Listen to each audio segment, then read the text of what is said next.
It's been 10 years since Paige Johnson disappeared. The Northern Kentucky teenager's remains were discovered back in March, with an indictment in her case following in July. Well, tonight, reporter Kristen Swilley shares how those who knew Johnson are spending this solemn anniversary. Dozens of people gathered here in Devou Park to honor Paige Johnson's memory, but when we spoke to her mother and her sister, they both tell us while they'd have more answers than they did a decade ago, it's still hard to find closure. She should be 27 right now. For the family of Paige Johnson, every year serves as a somber reminder of what could have been. In our minds, she's just always going to be 17.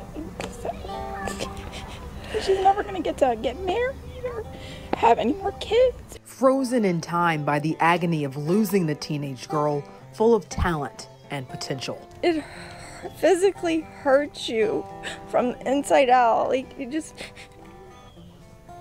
It's a everyday thing for the rest of your life.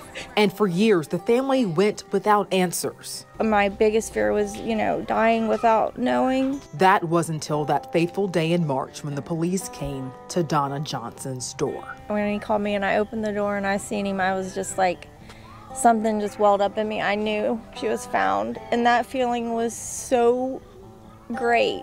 And while knowing is huge, it will never be big enough to fill the void Paige's death leaves behind. I thought that would bring closure, but that really hasn't. I don't think that that's ever gonna happen no matter what, but it did make me feel joy to know that she's not out there alone anymore and that we get to bring her home. She deserves to have her memory be kept alive, and she deserves everything good in life that she's never going to get to have. Paige Johnson's family expects to be back in court next month. We'll, of course, bring you full coverage of that both on air on our website, WCPO.com.